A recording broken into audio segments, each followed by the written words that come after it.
Bapak Ibu Nusantara, perkenalkan saya Dr. Karina, spesialis anak. Setiap minggunya, selama beberapa menit, saya akan membahas secara singkat mengenai tumbuh kembang anak dan tips-tips stimulasi anak. Di setiap pertemuannya, saya juga akan mengundang tamu orang tua untuk ikut berbagi cerita dan juga bertanya-tanya terkait topik pembahasan kita setiap episodenya. Untuk pertemuan pertama ini, saya mengundang Pak Joni untuk bergabung secara virtual di diskusi kita. Halo Pak, silakan perkenalkan diri secara singkat saja. Halo dokter, halo semua. Perkenalkan saya Pak Joni. Saya punya seorang anak perempuan yang usianya 45 bulan. Saya sangat senang diberi kesempatan untuk ikut bergabung dalam diskusi ini. Ya, harapannya sih saya mendapat banyak ilmu-ilmu baru yang bisa saya praktekkan ke anak saya nantinya. Oke Pak, terima kasih banyak. Semoga kita bisa belajar bersama-sama ya. Jadi di setiap pertemuannya, kita akan membahas 1 dari 4 aspek perkembangan anak. Di pertemuan ini, kita membahas khusus terkait perkembangan gerak kasar anak. Pertama-tama, sebelum kita mulai lebih jauh, saya pengen tahu dulu mengenai pemahaman orang tua tentang gerak kasar. Kalau Pak Joni sendiri sudah pernah dengar tentang gerak kasar belum Pak? Saya belum pernah dengar sih dok. Itu apa ya? Oke, kalau gitu biar kita samakan pemahaman dulu ya Pak. Jadi kemampuan gerak kasar adalah kemampuan yang terkait pada otot-otot besar di tubuh kita yang membuat kita dapat melakukan aktivitas seperti berjalan, berlari, keseimbangan, memanjat, menaiki tangga, dan banyak koordinasi gerak lainnya. Kemampuan ini akan mulai berkembang sejak anak dari bayi dan terus meningkat seiring bertambahnya usia anak dengan stimulasi atau rangsangan yang tepat. Jadi sangat berguna untuk berkehidupan sehari-hari ya dok? Iya, benar sekali Pak. Jika dilatih sesuai tahapan usia anak, kemampuan gerak kasar akan berkembang dengan baik dan memudahkannya untuk melakukan aktivitas sehari-hari. Anak saya kan usianya sudah mau 4 tahun nih dok. Kira-kira apa sih yang harus dilakukan saya sebagai orang tua dok untuk menstimulasi atau melatih anak saya agar kemampuan gerak kasarnya itu terus berkembang seiring usia? Baik, untuk usia 4 tahun, salah satu aktivitas yang penting untuk dilakukan oleh anak untuk melatih kemampuan gerak kasarnya adalah dengan mengayuh sepeda roda 3.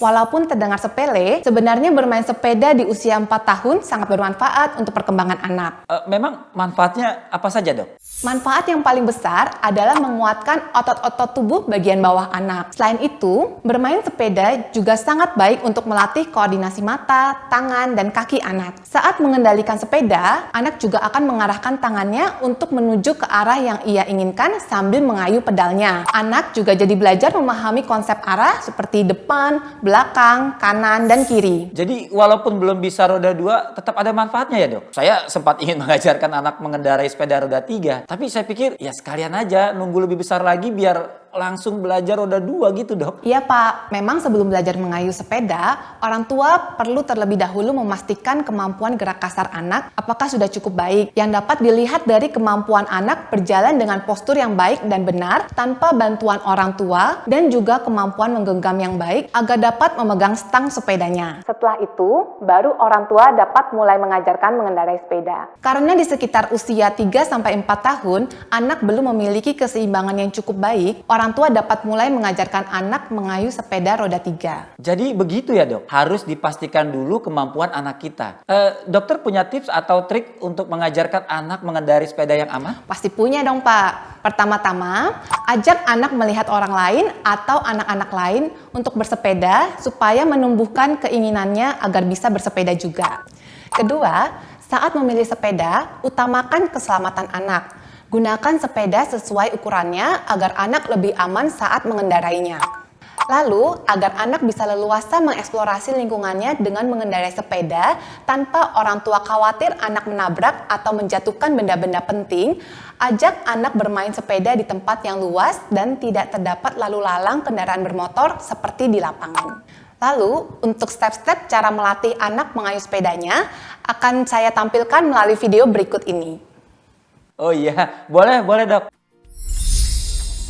Malik, nanti kalau pakai sepeda, duduknya di sini ya.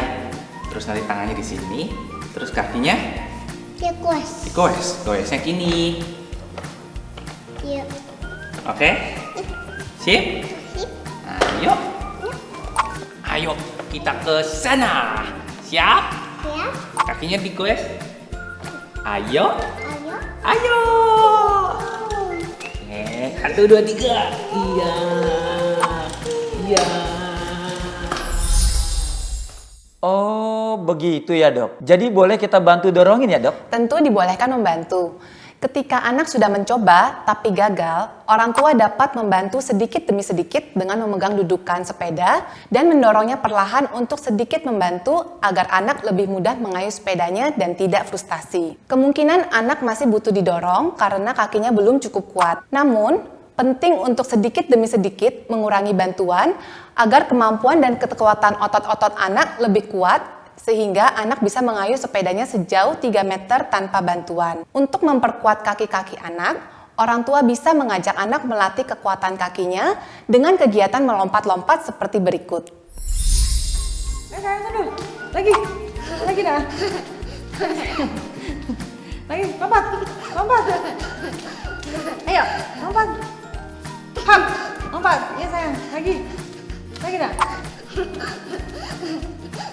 Terus, lompat. Hap. Lagi, pintar. Lagi, sekali lagi. Hap. Iya, pintar. Lagi. Jadi begitu Bapak Ibu di rumah.